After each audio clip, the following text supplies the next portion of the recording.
আমার স্নেহের দশম শ্রেণীর ছাত্রছাত্রী এবং ভাই বোনকে আমার চ্যানেলে সুস্বাগতম। আশা করি তোমরা বর্তমান পরিস্থিতিতে ভালো ও সুস্থ আছো। আমার এই আপডেট ভিডিওটিতে থাকছে 2021-এর অক্টোবর নভেম্বর মাসের যে ফাইনাল টাস্ক অর্থাৎ final model activity task part 8, এই পার্ট 8-এর দশম শ্রেণীর ভূগোলের প্রশ্নপত্রের সমাধান। তোমাদের এই দশম শ্রেণীর ভূগোলের মোট 50 নম্বরের প্রশ্ন রয়েছে এখানে। এই 50 নম্বর প্রশ্নের সম্পূর্ণ সমাধান করছি। তোমাদের কাছে অনুরোধ, তোমরা ভিডিওটি না টেনে সম্পূর্ণ দেখো। আর যারা আমার চ্যানেলে নতুন তারা তাড়াতাড়ি আমার চ্যানেলটিকে সাবস্ক্রাইব করে আমার চ্যানেলের পাশে থাকো। সঙ্গে ডান দিকের বেল আইকনে অল অপশানে গিয়ে প্রেস করো যাতে পরবর্তী ভিডিও নোটিফিকেশান পাও। আর লাইক, কমেন্ট এবং ভিডিওটি শেয়ার করো। আলোচনা শুরু করছি। একের দাগে বিকল্পগুলি থেকে ঠিক উত্তরটি নির্বাচন করে লেখো। 1 × 9 = 9, অর্থাৎ এখানে প্রতিটি প্রশ্নের মান 1 এবং মোট 9টি প্রশ্ন রয়েছে। দেখো 9টি প্রশ্ন কী কী রয়েছে দেখে নাও একটু। এই যে 1, 2, 3, 4, 5, 6, 7, 8, 9, এই একের দাগে মোট 9টি প্রশ্ন রয়েছে। 2-এর দাগে শূন্যস্থান পূরণ করো। এখানে 3টি প্রশ্ন রয়েছে এবং প্রতিটি প্রশ্নের মান 1 করে, মোট 3 নম্বরের প্রশ্ন। 3-এর দাগে বাক্যটি সত্য হলে ঠিক আর অসত্য হলে ভুল লেখো। এখানেও 3টি প্রশ্ন রয়েছে এবং প্রতিটি প্রশ্নের মান 1 এবং মোট 3 নম্বরের প্রশ্ন 3-এর দাগে। 4-এর দাগে ক স্তম্ভ এবং খ স্তম্ভ মেলাতে বলছে। এখানেও মোট 3 নম্বরের প্রশ্ন। 5-এর দাগে সংক্ষিপ্ত উত্তর দাও। এখানে 4টি প্রশ্ন রয়েছে, প্রতিটি প্রশ্নের মান 2 এবং মোট 8 নম্বরের প্রশ্ন। 6 দাগে নিচের প্রশ্নগুলি উত্তর দাও। এখানে 3টি প্রশ্ন রয়েছে এবং প্রতিটি প্রশ্নের মান 3 এবং মোট 9 নম্বরের প্রশ্ন। আর 7-এর দাগে নিচের প্রশ্নগুলি উত্তর দাও। এখানে 3টি প্রশ্ন রয়েছে এবং প্রতিটি প্রশ্নের মান 5 এবং মোট 15 নম্বরের প্রশ্ন।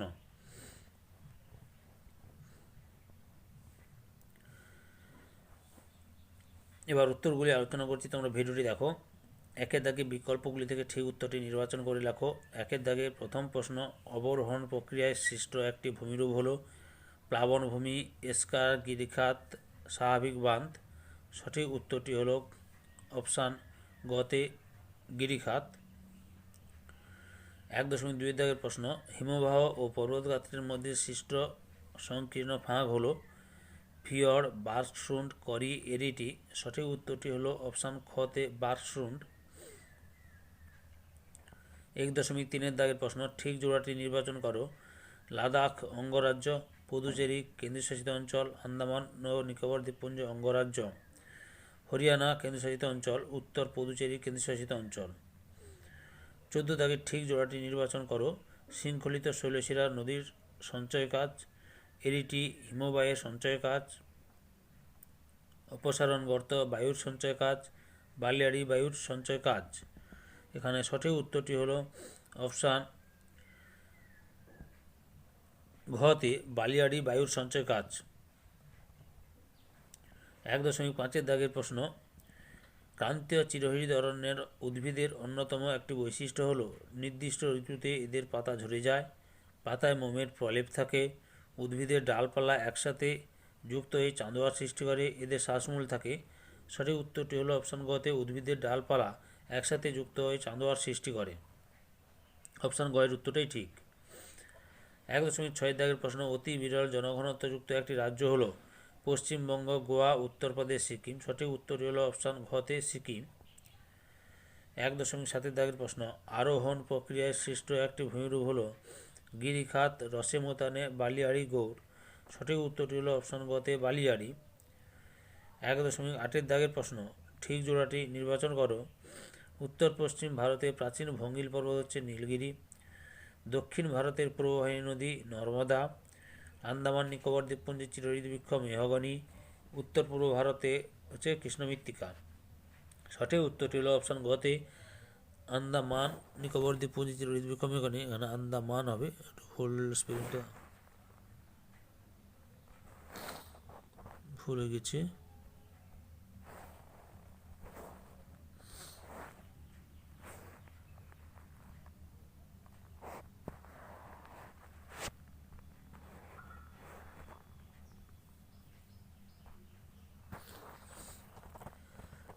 আন্দামান নিকোবর দ্বীপপুঞ্জের বৃক্ষ মেহগনি। 1.9 দাগের প্রশ্ন, ভারতের রুড়ো বলা হয় জামশেদপুরকে, দুর্গাপুরকে, ভিলাইকে, বোকারোকে। সঠিক উত্তরটি হল অপশান খতে দুর্গাপুরকে ভারতের রুড়ো বলা হয়। 2 দাগের শূন্যস্থান পূরণ করো। 2.1 দাগের প্রশ্ন, বায়ুর ড্যাশ প্রক্রিয়ায় বালি ও পলিকণা এক স্থান থেকে অন্য স্থানে প্রসারিত হয়। এখানে উত্তরটি হবে অপবাহন প্রক্রিয়ায়। 2.2 দাগে ড্যাশ উপত্যকা পীর পাঞ্জল ও উচ্চ হিমালয় পর্বতশ্রেণী দ্বারা বেষ্টিত। উত্তরটি হলো কাশ্মীর উপত্যকা। 2.3 দাগের প্রশ্ন, ড্যাশ মৌসুমী বায়ুর প্রভাবে ভারতে শীতকাল প্রায় শুষ্ক প্রকৃতির হয়। উত্তরটি হলো উত্তর হবে এখানটায় উত্তর পূর্ব বা প্রত্যাগমনকারী মৌসুমী বায়ুর প্রভাবে। উত্তর পূর্ব বা প্রত্যাগমনকারী মৌসুমী বায়ুর প্রভাবে ভারতের শীতকাল প্রায় শুষ্ক থাকে। বাক্যটি সত্য হলে ঠিক এবং অসত্য হলে ভুল লেখো। নদী খাতে অবকর্ষ প্রক্রিয়ায় সৃষ্ট গর্তগুলি হলো মন্থকূপ। উত্তরটি ঠিক। আচ্ছা, তার আগে একটু এটা ঠিক করে নিই, তোমাদের টাইপটা একটু হয়েছে।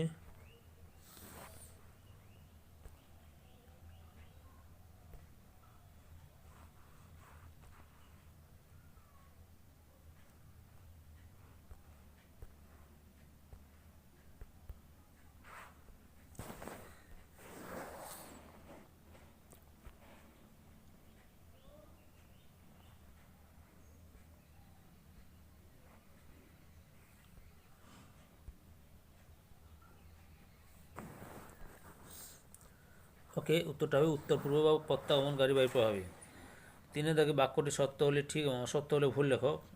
নদী খাতে অবকর্ষ প্রক্রিয়ায় সৃষ্ট গর্তগুলি হলো মন্থকূপ। উত্তরটি ঠিক।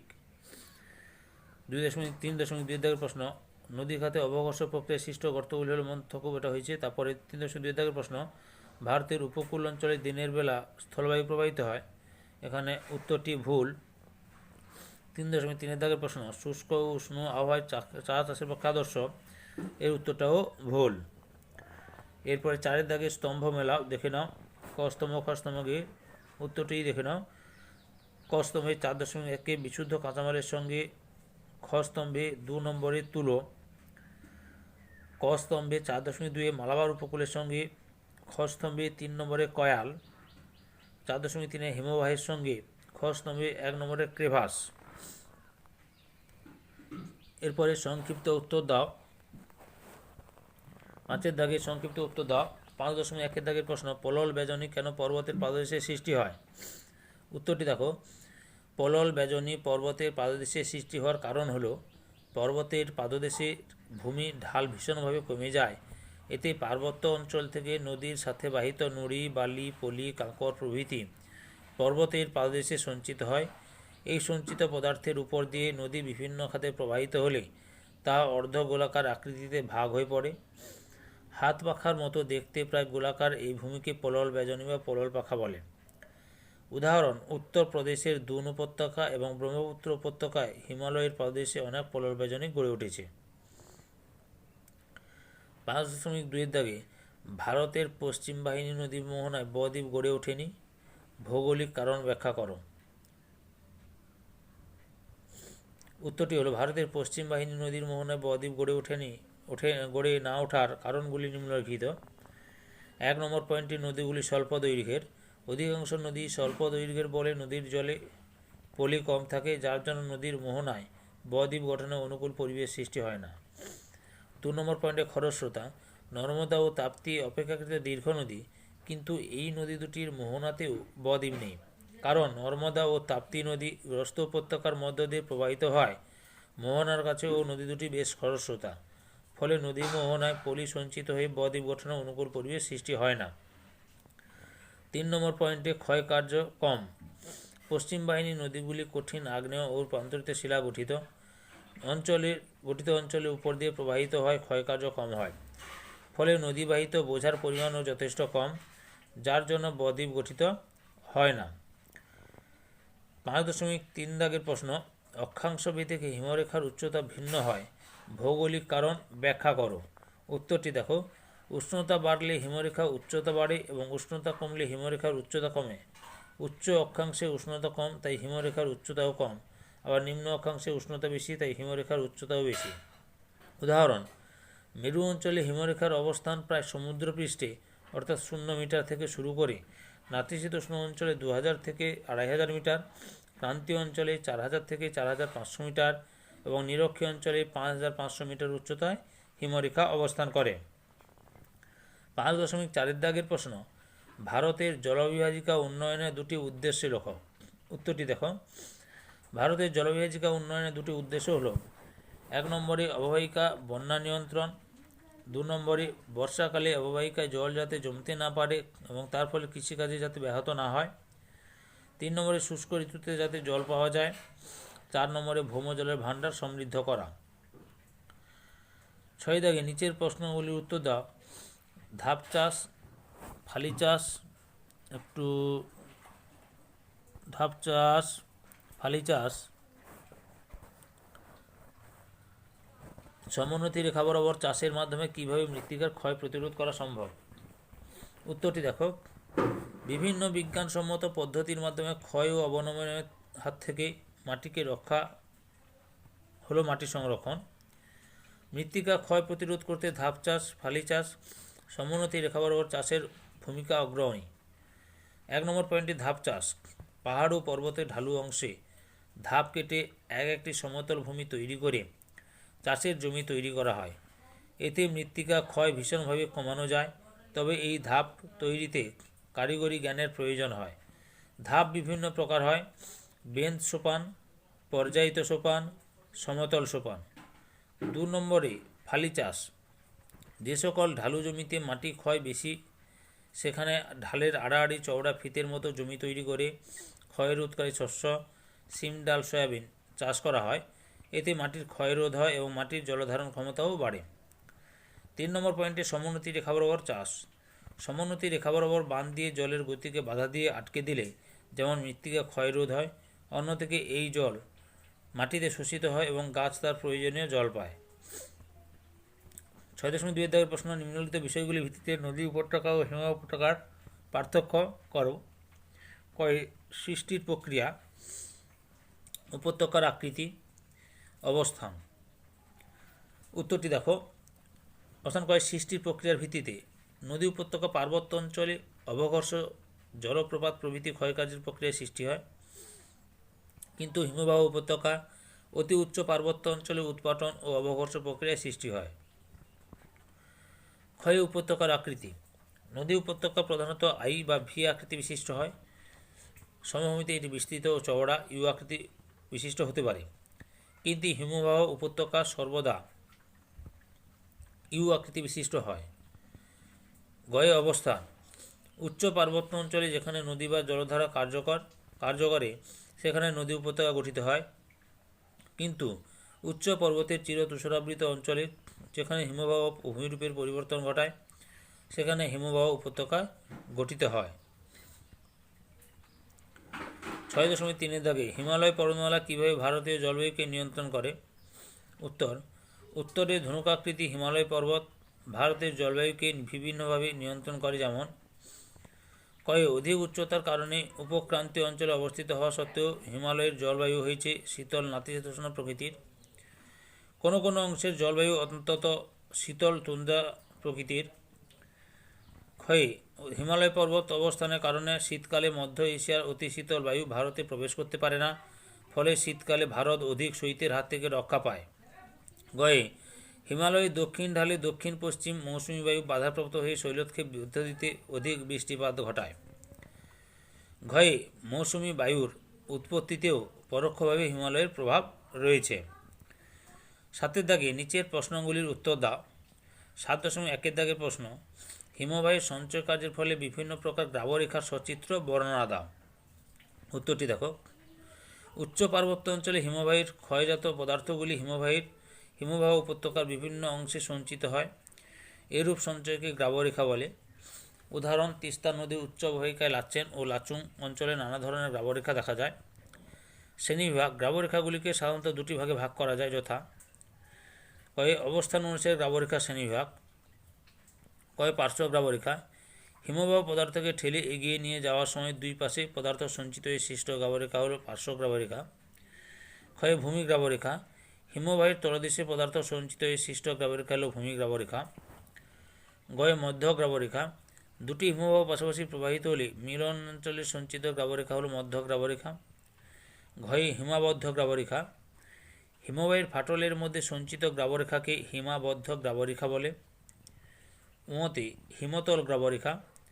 পর্বতগাত্র ও হিমবাহের ফাটলের মধ্য দিয়ে প্রস্তরখণ্ড হিমবাহের তলায় পৌঁছালে তাকে হিমতল গ্রাবরেখা বলে।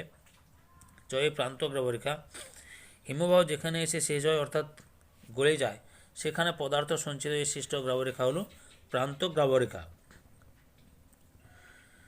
দুই দাগে আকৃতি মানে 2 নম্বর যে শ্রেণীবিভাগটা আকৃতি ও প্রকৃতি অনুসারে গ্রাবরেখা শ্রেণীবিভাগ।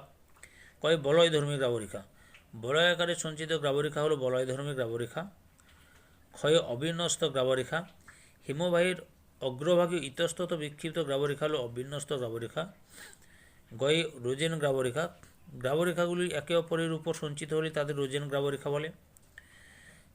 ঘয়ে স্তরায়িত সামুদ্রিক গ্রাবরেখা। উপকূল অঞ্চলে হিমবাহ প্রসারিত হলে সমুদ্রের তলদেশে স্তরে স্তরে গ্রাবরেখা সঞ্চিত হয়, এদের স্তরায়িত সামুদ্রিক গ্রাবরেখা বলে। ছবিটা দেখে নাও তোমরা।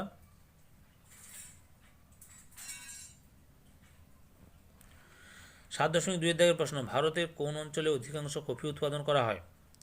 উত্তরটি দেখো, ভারতের দক্ষিণাঞ্চলে অধিকাংশ কফি উৎপাদন করা হয়। দক্ষিণাঞ্চলে কর্ণাটক, কেরালা ও তামিলনাড়ু রাজ্যে কফি চাষ করা হয়। পাঠ প্রশ্নটি হচ্ছে, এই বাগিচা ফসল চাষে অনুকূল প্রাকৃতিক পরিবেশের বর্ণনা দাও। কফি চাষে অনুকূল প্রাকৃতিক পরিবেশ। জলবায়ু। কফি চাষের জন্য উষ্ণ আর্দ্র জলবায়ুর উপযোগী। উষ্ণতা 20 ডিগ্রি সেলসিয়াস থেকে 30 ডিগ্রি সেলসিয়াস উষ্ণতায় কফি চাষের জন্য আদর্শ। উঁচু জমিতে 20 ডিগ্রি সেলসিয়াস থেকে 25 ডিগ্রি সেলসিয়াস উষ্ণতা ও নিচু জমিতে 20 ডিগ্রি সেলসিয়াস থেকে 32 ডিগ্রি সেলসিয়াস উষ্ণতা কফি চাষের জন্য আদর্শ। বৃষ্টিপাত 150 থেকে 250 সেমি বৃষ্টিপাত কফি চাষের জন্য প্রয়োজন। গাছে ফল ধরার জন্য নিয়মিত বৃষ্টিপাত প্রয়োজন। আর্দ্রতা ও কুয়াশা। আর্দ্রতা ও কুয়াশা কফি গাছের বৃদ্ধিতে সাহায্য করে, এজন্য সামুদ্রিক আর্দ্রতায় দক্ষিণ ভারতে কফি চাষ ভালো হয়। ঘরে তুষারপাত ও ঝড়। ঝড় ও তুষারপাত কফি গাছের ক্ষতি করে। মধ্যে সূর্যকিরণ। কফি পাকার জন্য এবং সংগ্রহ করার সময় প্রখর সূর্যকিরণ যুক্ত রৌদ্রোজ্জ্বল আবহাওয়ার প্রয়োজন। মৃত্তিকা মৃদু অম্লধর্মী হিউমাস সমৃদ্ধ ও লৌহ পটাশযুক্ত উর্বর লাল দোআঁশ মৃত্তিকা কফি চাষের জন্য আদর্শ। 3 দাগে জমির প্রকৃতি।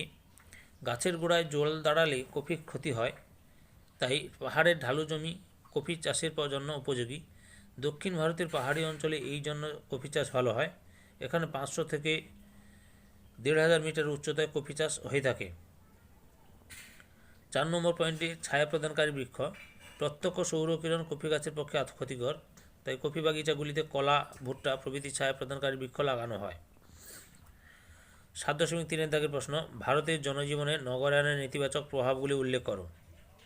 উত্তরটি দেখো, ভারতীয় জনজীবনে নগরায়নের নেতিবাচক প্রভাবগুলি হলো নিম্নলিখিত। 1 দাগে অপরিকল্পিত নগরায়ন। শহরগুলি যেমন অপরিকল্পিতভাবে বিস্তৃত হয়েছে, তেমনি জনসংখ্যাও বেড়েছে অপরিকল্পিতভাবে। এটি ভারতীয় জনজীবনে নগরায়নের নেতিবাচক প্রভাব। অতিরিক্ত জনসংখ্যা শহরের অর্থনীতিকে দুর্বল করেছে এবং শহরের পরিবেশ নষ্ট হয়েছে। শহর ক্রমশ বাড়তে থাকার কারণে শহরতলির কৃষি জমি ধ্বংস হয়েছে। 2 নম্বর পয়েন্টে বসতির সমস্যা। অধিক জনসংখ্যার কারণেই শহরে বসবাসের সমস্যা খুব বেশি। স্বল্পপরিসর বাড়ি বা ছোট ছোট ঘরে ঠাসাঠাসিভাবে অনেক মানুষকে একসঙ্গে থাকতে হয়। কাজের সুযোগ যেখানে কম, বিশেষ করে বস্তি অঞ্চলে, সেখানে এই সমস্যা খুব বেশি। 3 নম্বরে বস্তি সমস্যা। বড় শহরগুলির বস্তির সমস্যা গভীর। দেখা গেছে বড় শহরগুলির প্রায় 25 থেকে 30% মানুষ বস্তিবাসী। স্বল্পপরিসর থাকার জায়গা, অস্বাস্থ্যকর পরিবেশ, পানীয় জলের সমস্যা, পয় প্রণালীর সমস্যা, বিভিন্ন রোগের প্রাদুর্ভাব বস্তিগুলো নিত্যদিনের সমস্যা। 4 দাগে পরিবহন। প্রায় সব শহরে যাতায়াত একটা বড় সমস্যা। শহরগুলির আয়তনের তুলনায় রাস্তা দৈর্ঘ্য অনেক কম। ফুটপাতের অভাব। সংকীর্ণ রাস্তার কারণে যানবাহনের গতি অনেক ধীর। 5 নম্বর পয়েন্টে স্বাস্থ্য। এমনিতে বস্তি অঞ্চলগুলির পরিবেশ মোটেই স্বাস্থ্যকর নয়। অন্যদিকে কলকারখানা ও অতিরিক্ত যানবাহনের কারণে শহরে দূষণের মাত্রা অনেক বেশি, ফলে শহরবাসীর বিশেষ করে বাচ্চাদের শ্বাসকষ্টজনিত সমস্যা বেশি। 6 দাগে শিক্ষা। শহরে অতিরিক্ত জনসংখ্যা বৃদ্ধির কারণে সকলের জন্য প্রয়োজনীয় শিক্ষা ব্যবস্থা সম্ভব হয় না, তাই শহরেও নিরক্ষর মানুষের সংখ্যা কম নয়। 7 নম্বরে বিদ্যুৎ। অতিরিক্ত জনসংখ্যার কারণে শহরে প্রায়শই বিদ্যুতের ঘাটতি দেখা দেয়। 8 নম্বরে নিকাশি ব্যবস্থা। ভারতে এমন কোনো শহর খুঁজে পাওয়া যাবে না যেখানে জল নিকাশির সমস্যা নেই। অপরিকল্পিতভাবে শহর গড়ে ওঠা এর মূল কারণ। বর্ষাকালে নিকাশি সমস্যা আরও প্রকট হয়। বর্ষা ঋতুতে অতিরিক্ত বৃষ্টিতে মুম্বাই, কলকাতা ইত্যাদি শহরে দুর্ভোগ চরম আকার নেয়। বর্ষায় জল জমে বিভিন্ন রোগের প্রাদুর্ভাব ঘটে। তাহলে দশম শ্রেণীর ছোটো ছোটো ভাই বোন এবং ছাত্রছাত্রী, তোমরা অক্টোবর মাসের ফাইনাল অ্যাক্টিভিটি টাস্কের অক্টোবর-নভেম্বর মাসের ফাইনাল অ্যাক্টিভিটি টাস্কের অর্থাৎ পার্ট 8-এর 50 নম্বরের প্রশ্নের অ্যান্সারগুলো জানতে পারলে। তোমাদের কাছে এই ভিডিওটি ভালো লাগলে বা এই ভিডিও থেকে তোমরা উপকৃত হলে আমার চ্যানেলটিকে সাবস্ক্রাইব করে আমার চ্যানেলের পাশে থাকো। সঙ্গে ডান দিকের বেল আইকন অল অপশানে গিয়ে প্রেস করো যাতে পরবর্তী ভিডিও নোটিফিকেশান পাও। আর লাইক কমেন্ট ভিডিওটি তোমার একই ক্লাসে বন্ধু বান্ধবীদের মধ্যে শেয়ার করো। যারা অলরেডি আমার চ্যানেলটিকে সাবস্ক্রাইব করেছো এবং এই ভিডিওটি দেখলে তাদের সবাইকে অসংখ্য ধন্যবাদ।